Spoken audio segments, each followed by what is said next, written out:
With the NFL draft a mere 62 days away, New York Jets head coach Robert Saleh will apparently not be attending the event again, which has become the norm for him over the years.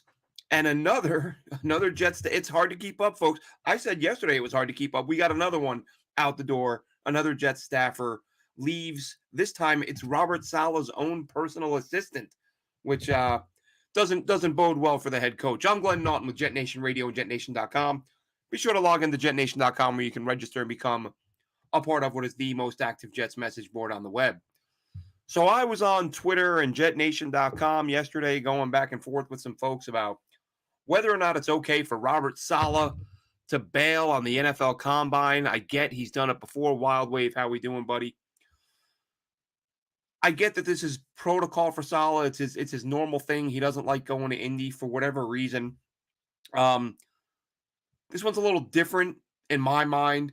This is the first time Robert Saleh's job is legitimately on the line. My expectation would be, and listen, I'm going to be honest with you. I've not been great at every job I've had. I've been pretty bad at some of them. Have the self-awareness to realize it and understand that when you get put under the microscope, you better be going that extra mile to get better at the job, or at least let people see that you care. Let people see, like, I'm going to put in some extra work so I can get better at this, and let's see if we can, everybody move forward in a happy way. Robert Saleh, however, has decided once again not to go to the combine. I know there are some people who feel that talking to a prospect on Zoom, if he does that, or reading a scouting report, is the same thing as sitting down, looking a kid in the eye, watching film of some plays he's made, some plays he hasn't made. Ask him, what were you thinking here? What were you thinking there? Why did this go wrong? What could you have done to do better? Like there are things you can go over in person that you can't really go over, via text message or from getting a report back from your scouts who did attend or from your GM who did attend. So Saleh opts not to go in a time where you would expect him to be doing every single thing he can. Excuse me here. You would expect him to be doing every single thing he can to show that he's fully invested and wants to turn this thing around. Does he? Is Robert Saleh, he's not going to quit the job, but is he looking at this like this is a sinking ship? He's not going to quit because he's got money on his deal. But maybe he doesn't want to be here. Look, we saw the end of your press conference, right? And Robert Saleh got a little bit offended, but Rich Cimini pointed out, he said, Robert, you don't seem all that upset about losing this game. You're just kind of chill, like, yeah, whatever. And Saleh, what do you want me to do? Throw over the podium or something? I think what Cimini was saying is, we're just surprised you don't seem that bothered to lose the game. And that's kind of the point Saleh was at. And now another departure today, per Rich Cimini. Who, listen, none of us know what he does, what his role is. But we do know, if you look at what Cimini said and you look him up on the Jets website, he's Robert Saleh's assistant. So not only has Joe Douglas's top two lieutenants left, now Robert Saleh's, and listen, he might be the guy who, who takes Saleh's lunch order. I have no idea. I'm not going to pretend to know. But I'm sure it's more than that, right? The Atlanta Falcons gave him a job, and as they did with Dante Scarnecchia's kid, who I'd forgotten was on the staff, honestly. Not a name we hear very often. What title did they give him? They gave him the chief of staff title. But now he goes to Atlanta. So a couple of former Jets coaches, or one assistant and one chief of staff, move on to Atlanta. So that brings now, over the past few weeks, the Jets have lost QB coach Rob Calabrese, running back coach Taylor Embry, wide receiver coach Zach Azzano, offensive assistant Mac Brown, assistant GM Rex Hogan, director of player personnel Chad Alexander, chief of staff, it's not Dante's the father, Scarnecchia, I forget what his first name was, Rob Dodonna, who I just mentioned, and assistant DB coach Ricky Manning Jr. You're losing 9-10 guys in the span of a few weeks, and the draft just keeps getting closer. And just when you think things are going to settle down, you have another coach leaving, another assistant leaving. This is a lot of people to be leaving the building. And listen, if you can recall, feel free to throw into the comments. Oh, Glenn, this is the norm. Remember 5 years ago when 13 assistants left in a span of 2 or 3 weeks right before the draft? I don't remember this happening. And it just reeks of a building where people are, I've heard previous GMs and coaches in high positions talking about how in season when things are going poorly and everyone's looking around and they realize, you know what, we're about to get fired. They're not always spending as much time, burning the midnight oil, looking at film and putting in extra time at practice. Those guys are in their offices on the phones, calling people around the league they know, saying, "Hey, man, what are you guys looking for? Can you use me? Because we're all about to be gone." And while of course, the Jets offseason is I'm not saying they're going to make a bunch of moves now. They're kind of too far into this thing. You're not certainly not in a position to make a change 62 days before the draft. So I think everyone who's in the building now is safe, unless they want to leave, which apparently a lot of guys do. But maybe Robert Saleh. And again, here's the thing: we don't know what he's doing. We just know he's not going to the combine, right? He's not going to go sit down with these guys, with the other coaches, with Joe Douglas. He's not going to attend these meetings where it's an opportunity to get to know these kids. And again, you listen to enough former executives, they talk about the meetings that go on in these rooms, the things they learn about each other, the things that, the feel they get for some of these guys, even though a lot of it's scripted, body language and things like that. There might be stuff you can pick on in terms of what a guy brings. So Robert Saleh is not doing that, but perhaps I think he won't make it by week 4 from my info. Are you saying you think Saleh will be fired by week 4? Because the Jets don't fire head coaches in season. They've never done it under Woody Johnson. And Woody's been here a while now. We remember the Todd Bowles era when the Jets got blown out against the Bills, who'd signed a quarterback. Was it Orton, I think, one of those guys? There's a crop of veteran quarterbacks who all feel like the same guy to me. Orton's one of them, I think, but I think it was him. Lit up the Jets with, he had a few days of practice because he wasn't in the league. And that's when, even I said, you can't keep Todd Bowles beyond this point. He's got to go. And after Bowles was fired, we did learn from a report behind the scenes that it was after that game that the Jets started making calls. Like they knew, even though they knew it was time for him to go, they didn't fire him, and they just kept searching for a coach to replace him when the season ended. So the Jets have never done an in-season fire, or the Johnsons have never done an in-season fire. Now, look, if things aren't going well for the Jets and Robert Saleh continues not showing emotion, not looking invested, maybe you pull the trigger, but I'm not so sure that happens. Wild Wave, why can't he skip the combine and do some soul searching? The season ended a while ago, man. He's had weeks to do lots and lots and lots of soul searching. Like, set up your calendar with a few events that you really shouldn't miss. That should be one of them. But here's the thing, Wild Wave. Here's where I am giving him a little bit. Let's see. Watch. They'll be pressuring up Mike. Well, Rex isn't coming back, and I loved Rex. Vrabel's a better coach than Saleh, so I'd take him. And that's another thing. I've seen from people, why are you getting on Saleh? Look at all the other coaches that aren't going. And I'm going down the list, and I'm like, yeah, they're all good. They're all proven head coaches. Or at the very least, none of them are staring at losing their job. So that's, to me, that's the difference. Oh, look, Jim Harbaugh's not going. Yeah, Jim Harbaugh's been to a Super Bowl. He just won a national title. He's proven he can do it in the pros. Been to a Super Bowl in the pros. I think in his last 4 or 5 seasons, he went to the playoffs 3 times. So Mike Tomlin's not going. Yeah, Mike Tomlin is one of the best coaches in NFL history. Sometimes when you're really good at a job, you get a little bit of slack. Robert Saleh right now hasn't done enough to earn that from the Jets, from the fans, from ownership. But he's taking the time off anyway. But as I was saying, Wild Wave, in fairness to Robert Saleh, it could be that he's in Florham Park working the phones trying to put a coaching staff together. The guy just lost an assistant and 5, 6 coaches over the span of a few weeks. So maybe he doesn't, maybe he feels like going to Indy to talk to players. He's going to need somebody to coach those players when they're drafted. So perhaps Robert Saleh is looking at, going through the scrolling through the contacts and making some phone calls. Now, who's he going to get in here? If these are guys that don't want to be here and they've seen what's in the building, you're probably looking at less experienced, lower level guys who don't have jobs elsewhere because really this isn't a place people want to be right now. And we see that. And that's where it gets a little bit scary is free agency. We talked about this the other day, myself, Chris Schubert, and Dylan Terman. I posed the question to them. If you're the New York Jets, what are you selling free agents on to come to the New York Jets? Other than you'll have a chance to play with or for Aaron Rodgers. That's it. That's your only selling point. And let's not forget, and I'm not saying I'm one of these people because I really don't care, but Aaron Rodgers has some views, some world views, let's say, that maybe not everybody is all that thrilled about. Maybe there are a handful of guys who don't want to play with Aaron Rodgers.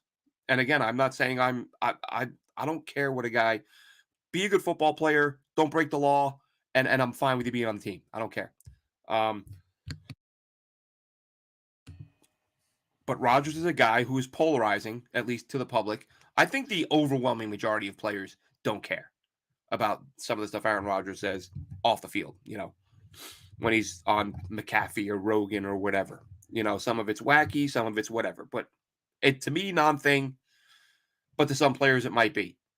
And so the one selling point you have is a superstar, future Hall of Fame quarterback who maybe not everybody views as being what he is on the field because of some of the things he does off the field. My info says, my question is they need to change the field to grass. That's supposedly happening for the soccer players that are coming over. They're going to have a soccer tournament, and MetLife is going to be one of the hosts. And because that apparently with World Cup, right? Apparently the World Cup cares about the player health, so you cannot host a World Cup game if you don't have a natural playing surface. So they're going to a natural playing surface for that. Will they keep it? We're going to have to see. I mean, the fact that so many teams have gone to it and the fact that Jets have had it for this long and people have complained. Listen, go back when Robert Saleh was the DC in San Fran, right? And the Niners came in and you had Bosa and Thomas, and I think there was like 3-4 guys got hurt in a span of like a quarter. And a lot of them, turf-related season-ending injuries. I remember thinking at that point that, all right, they've got to do something about this, and we're going to see a change. And we never saw it. Now, will Woody Johnson listen? You've got David Bakhtiari, likely future New York Jet, who has openly complained about the turf. Aaron Rodgers probably doesn't love the turf.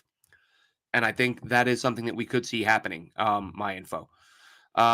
Tales of an asphalt jockey. I don't see many free agents signing on to play for this sinking ship of an organization, Huff included. Huff, I've said all along that I don't want Huff to get traded. But I've acknowledged the fact that they likely will either let him walk or tag and trade. Now, as that reality gets closer, the possibility of losing Bryce Huff, the more I think about it, the more I'm like, you need to find a way to keep this guy. Like, he's just too good a player, right? Like I said, I've never that people get mad. I come on the show, I say, here's how the Jets should handle the Bryce Huff situation. If they're not going to keep him, here's what tag and trade. Don't just settle for a comp pick.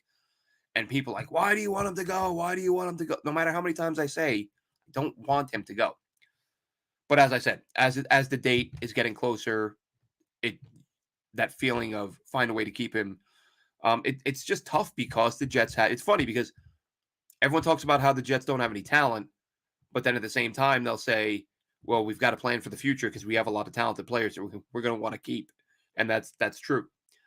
You've got Michael Carter at corner who's going to be due soon. You have, of course, the draft class of, JJ and Sauce and all those guys. Then you're probably going to want to rework like a guy like JFM, guy like DJ Reed. You're going to want to rework those guys because keep them around. They're still playing at a high enough level that I would imagine you'd want to keep them for 3 or 4 years.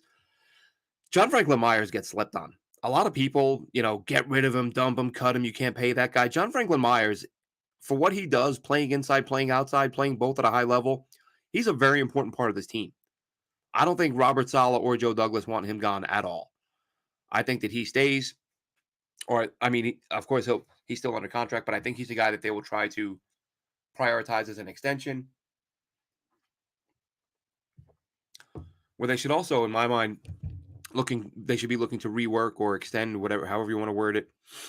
Tyler Conklin. Tyler Conklin is a guy whose numbers weren't fantastic last year, but let's face it, the Jets did not have a quarterback or an offensive coordinator.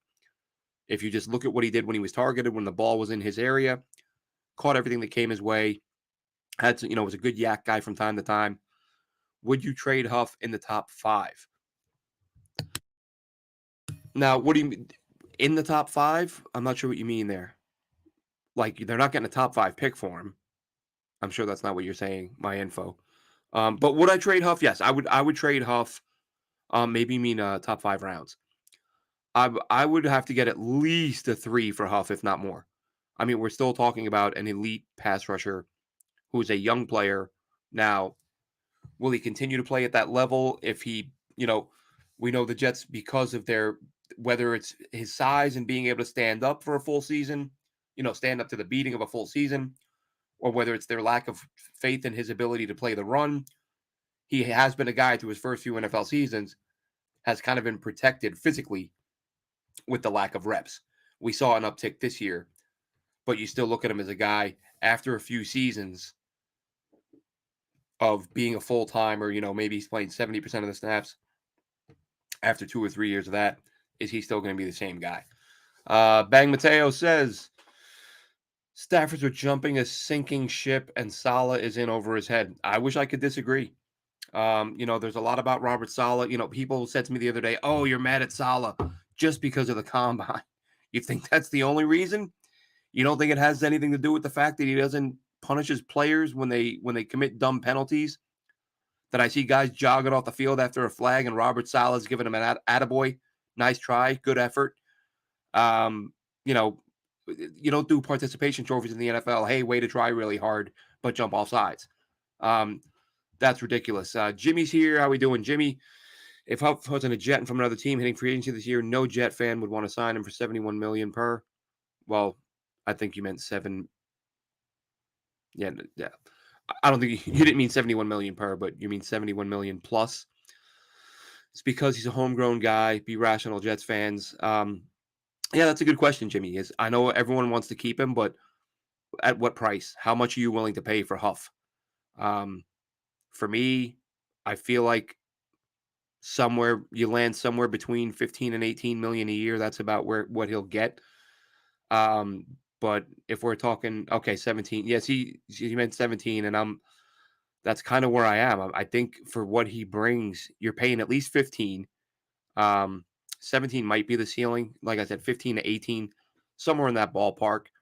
And I think you try to get it done. But if another team is willing to give you picks, and that's the problem with this situation, right? You gave up the Aaron Rodgers pick. You're going to trade Zach Wilson. He's probably not. Listen, people saying day 3 pick.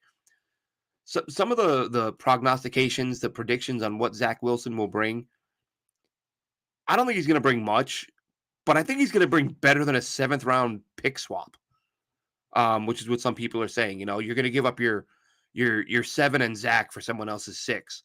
I think Zach Wilson is worth more than 5 trade value or draft value chart points. That's basically nothing.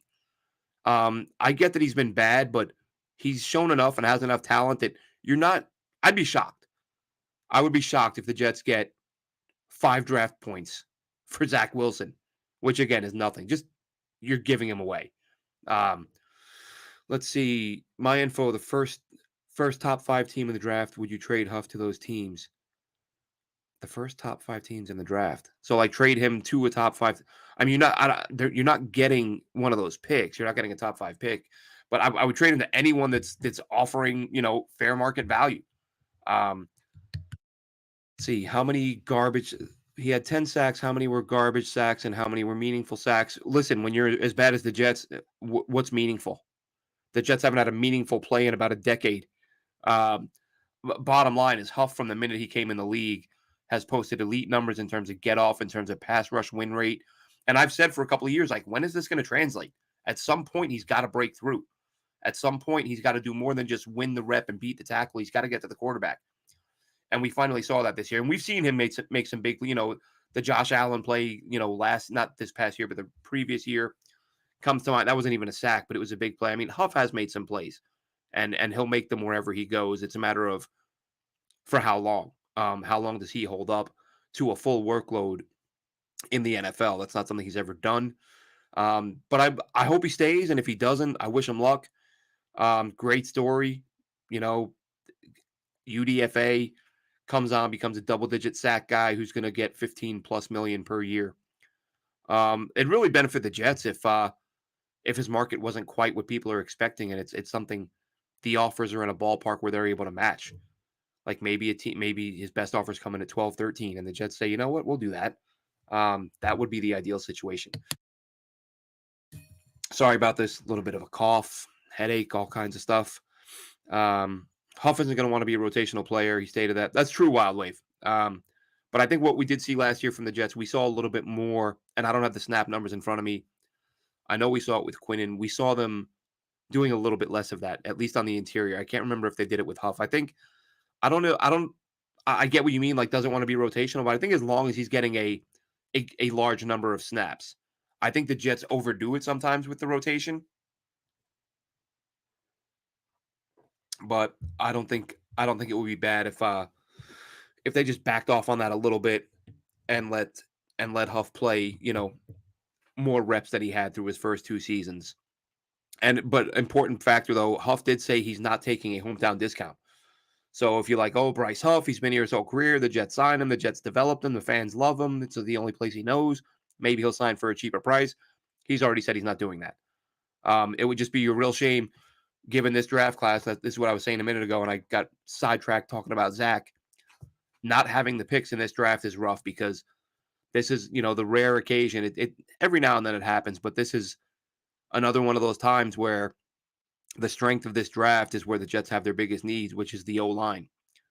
I would love for them to be able to draft 3 O-linemen in this class. But at the moment with 7 picks and 3 of them, let's face it, are 3 of the last 4 picks of the draft once the comp picks are announced. But I don't think the Jets aren't in position to take 3 linemen unless they get some more picks. Now, if you can deal Zach for a 4 or 5 and take somebody like Ethan Driscoll with the 5th rounder or the 4th rounder, that you can live with. If you can tag and trade Huff and get a 3 for him, that's hugely beneficial. But I think and that's where I'm at, Wild Wave, with Huff. Love him, would love him to stay, but you need more linemen. I hope they can find a way to get him to stay and then find a partner to trade down and add a 2nd rounder, and then you can get an O lineman in the 1st, get an O lineman in the 2nd, get a receiver in the 3rd. Maybe trade up, and I mean trading up is going to be tough for this team. Again, they just don't have the picks. So what they end up doing come draft time, we're going to talk about that a ton. Check out the front page, jetnation.com. We've got a bunch of player profiles up there right now. I'm working on another one right now. Malik Mustafa, safety out of Wake Forest. If you've not watched them, I recommend you do. Guy hits like a Mack truck. Good in coverage, not great, but good in coverage, good enough to be a starting safety. And I think that he's a player that, I mean, there's not a ton of safeties in this class, but there are a handful who you could probably get in the mid-late rounds. Evan Williams out of Oregon, Malik Mustafa, who I just mentioned, Bo Braid from Maryland seems to be, I don't know if climbing draft boards is the right term. PFN has him ranked in their top 70 or something right now, which he was nowhere near that earlier in the year when I was talking. I think I started talking him up last year. Him, Evan Williams, all these guys, like they jump out to me because they're always in position to make a play. You constantly see them around the ball, whether it's a breaking up a pass or stopping a run play at the line, or good coverage up the middle against a bigger tight end. Like these guys always seem to be putting themselves in position to make a difference. And Hicks also from Washington. So you got Hicks, you got Mustafa, you got Evan Williams, you got Bo Braid. Those are probably the 4 guys that the Jets will have a shot at, because the top guys are probably going to go earlier where the Jets won't be looking for a safety yet. Let's see. My info says if this ship will go down, do you think the Jets will be on sale? No, no, I don't think the Jets will ever sell. But I don't think the Johnsons will ever sell, and I don't blame them. Listen, I say this all the time when people say, Woody shouldn't meddle and Woody should sell. Simple question: would you? No. Owning an NFL team is about the coolest thing on the planet, and there's only 32 of them, and it is the king of all sports by such a large measure. It's not like you can say, "Oh, well, we'll sell the Jets. We'll go buy a hockey team, and that'll be just as much fun." No, you want that headline grabber, the thing that draws the most interest. You want the Jets. You're keeping the Jets. I think I wouldn't be surprised if the Jets or if the Johnsons keep the Jets in the family and let the kids take it over when Woody and Chris or whoever eventually step aside, like it or not. Listen. If I owned the team, zero chance I would ever sell. And you better believe I'd be meddling. You know, I wouldn't be calling all the shots, but I'd sure as hell be in there saying, "Why are we doing this? What do we like about that guy? Why aren't we looking at this guy a little closer?" You'd be doing it too. Don't lie.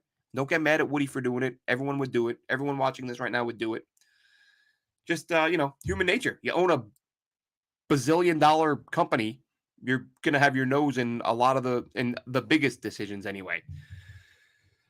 Not the mid-level and low-level decisions, which, by the way, is where I expect the New York Jets to be living during free agency. Salary cap went up by $30 million today. Forgot to mention that at the top. That's big news. But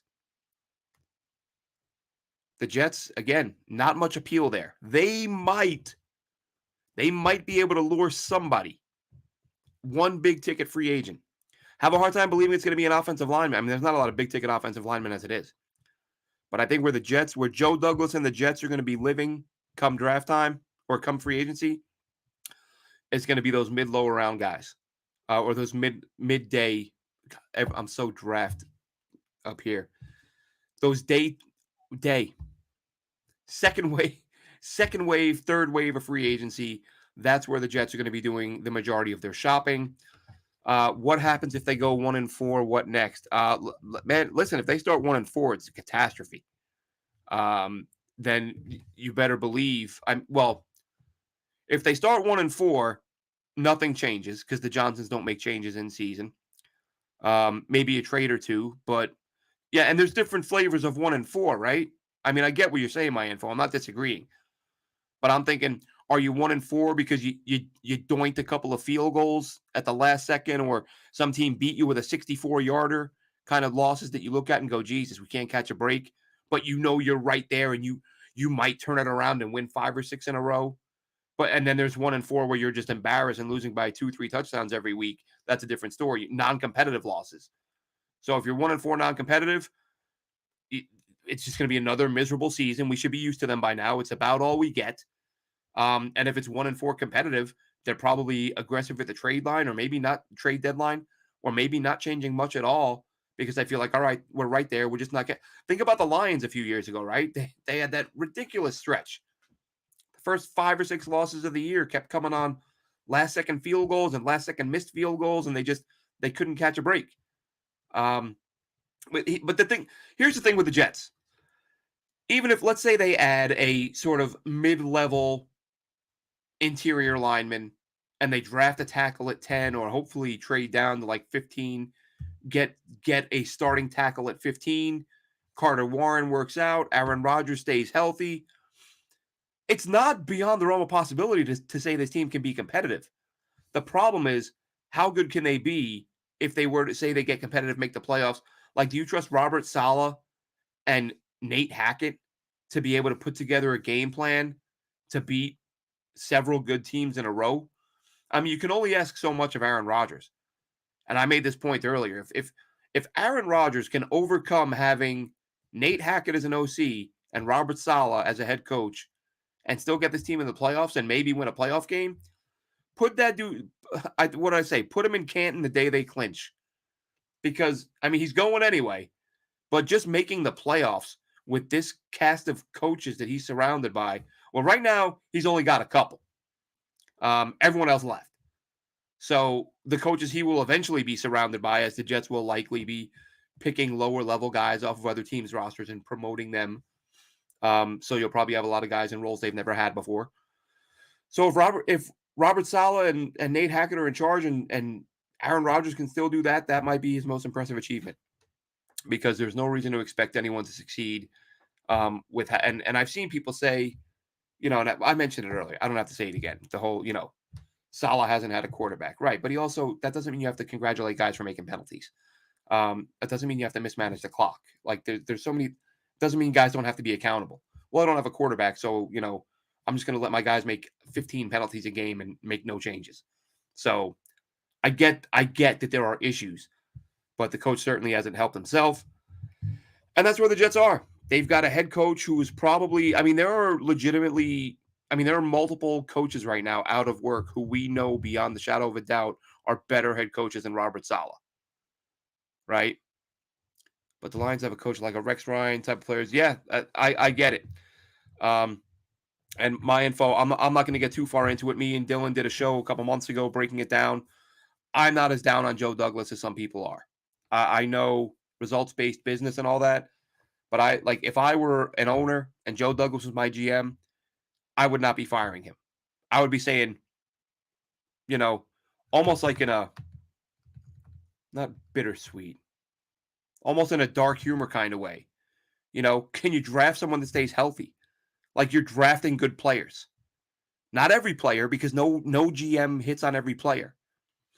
But the number of injuries they've been hit with and the amount of time. I saw someone saying, I mean, that's one of the things that's so maddening. Like some of Joe Douglas's harshest critics, one of their biggest criticisms of him is he came into the season with Dwayne Brown. He had no backup plan.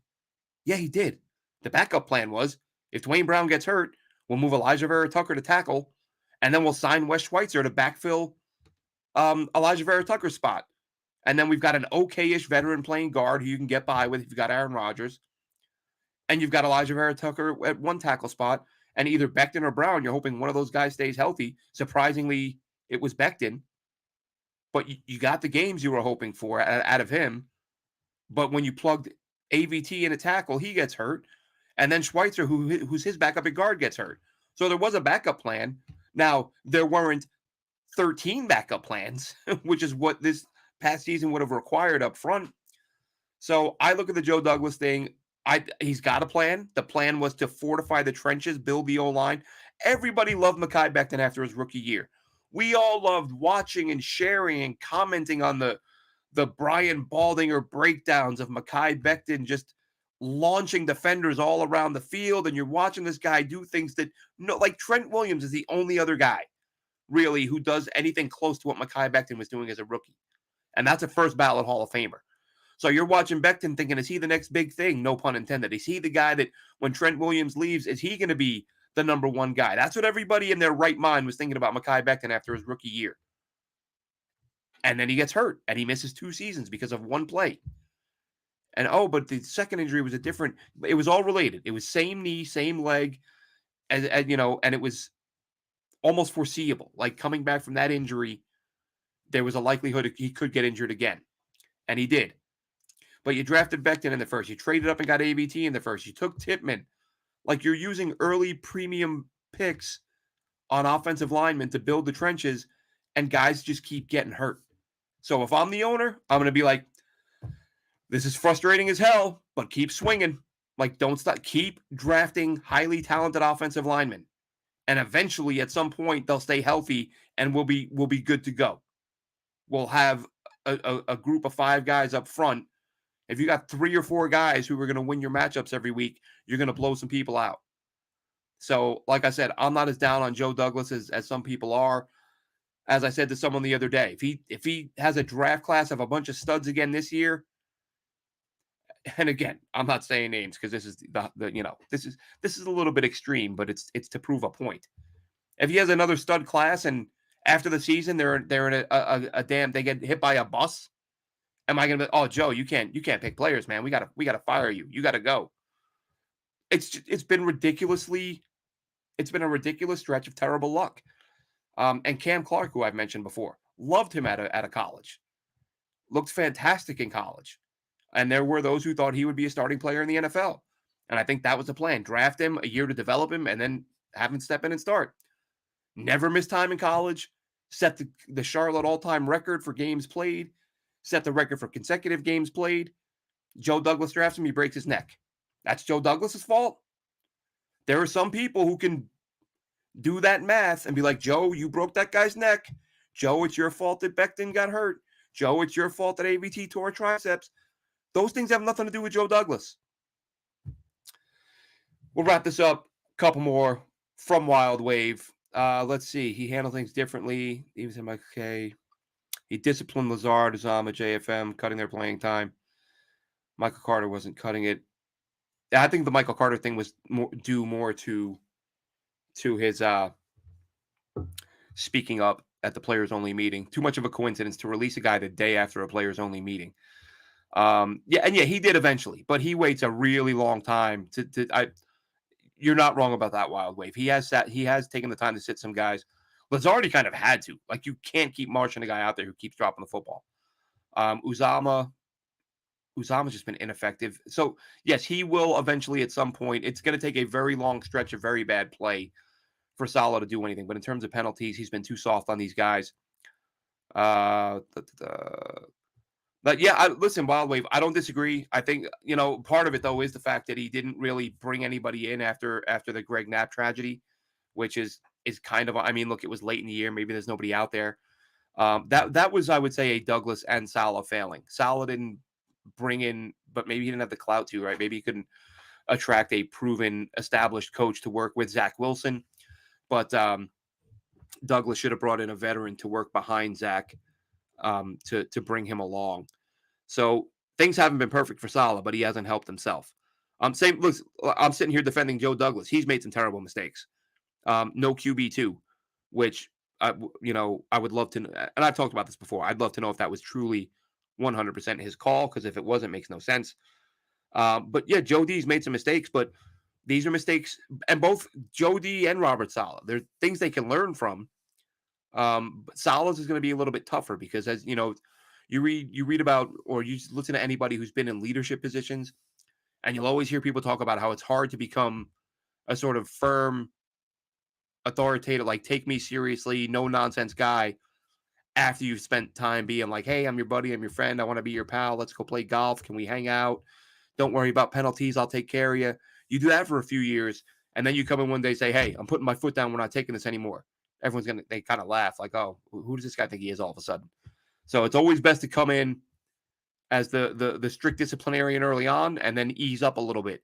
When you come in easy and it's Club Med and then you try to get all, hardcore, guys are less likely to take you seriously. Let's see. If you were the Jets, would you call Chad Pennington as a QB coach? Or listen, I think every Jets fan was saying that when Chad was playing, right? What did they? Everyone, every broadcaster, every coach, it was almost like they were contractually obligated to use the term cerebral when discussing Chad Pennington. Bright guy, smart guy. I would love for them to bring Chad Pennington and give him a role. Wild Wave says it was Woody's call, not for a legitimate backup. The Josina Anderson report was true. I got to be honest, Wild Wave.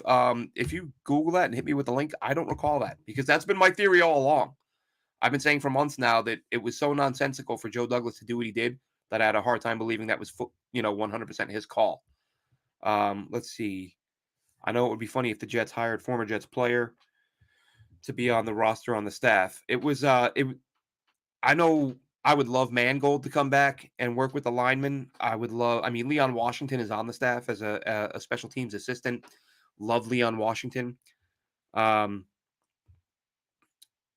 So yeah, former players, Chad Pennington, absolutely. Jericho Cotchery. I love Jericho Cotchery. He was like Steve McClendon. I used to talk about him as a coach all the time when he was a Jet, and I think he's already a coach. I think Todd Bowles brought him in Tampa last time I looked. But yeah, there are some former Jets who I would love to have in here. McClendon, Cotchery, Mangold, Pennington, Leon, like I said, is already here. So yeah, there are some guys that I would love for the Jets to bring in, and this might be the opportunity. In fact, that this might be a time for the Jets to sit down and have a conversation and say, let's bring in some guys. I think Pennington. Hang on a minute. I think Pennington is coaching high school football somewhere in West Virginia, if I'm not mistaken. So I don't know if he's on the market. He might be enjoying that too much. But anyway, let's wrap this one up. Just wanted to come on, talk a little bit about the Salah situation. I'm cutting him some slack, you know, because Robert Saleh cares about how much slack I'm cutting him. I get it. Nobody cares. We're just talking here. Robert Saleh, you cut him some slack if he's back at One Jets Drive trying to assemble a coaching staff. Now, is it kind of on him that so many guys are leaving? Yeah. So that's, but he still has to, he still got to have a staff when the season rolls around. So if that's, and I would imagine at some point, we're going to hear names of guys who are being hired. Whether or not it's going to be any names that we're familiar with, any guys who are proven, I would be surprised if that's the case. Salah lost the team last year. My info, I wouldn't say it's beyond the realm of possibility. But let's hope he wins them back. I'm not hopeful. I'm not optimistic. I don't think he's a good coach. But what else are you gonna do? Right? I'm gonna watch, I'm gonna cheer, I'm gonna root, I'm gonna hope. But I'm going to go into it expecting them to find a way to not get it done. On that note, this one's done. Check us out Wednesday night. Myself, Dylan Terham, and Chris Schubert. We're going to be doing a deep dive on free agency. By my own admission, we've gone a little too light on free agency because, quite frankly, the three of us love draft talk. So it's been fun getting into the draft and having two other people to bounce ideas off of. Like I said, check out the prospect profiles on the front page of jetnation.com. Fuaga's up there, Fashanu's up there, Joe Alt is up there, Peyton Wilson is up there, Anthony Gould is up there, Malik Mustafa is going to be up there. So plenty of profiles up there, plenty more coming. Wednesday night, check us out. Myself, Dylan, Chris Schubert, pending. We've been having to bounce the schedule around a lot because of real life. The plan is Wednesday, might be Thursday, but we will have a free agency full deep dive on where the Jets should be looking, who they should be targeting. Have a good one, Jets fans.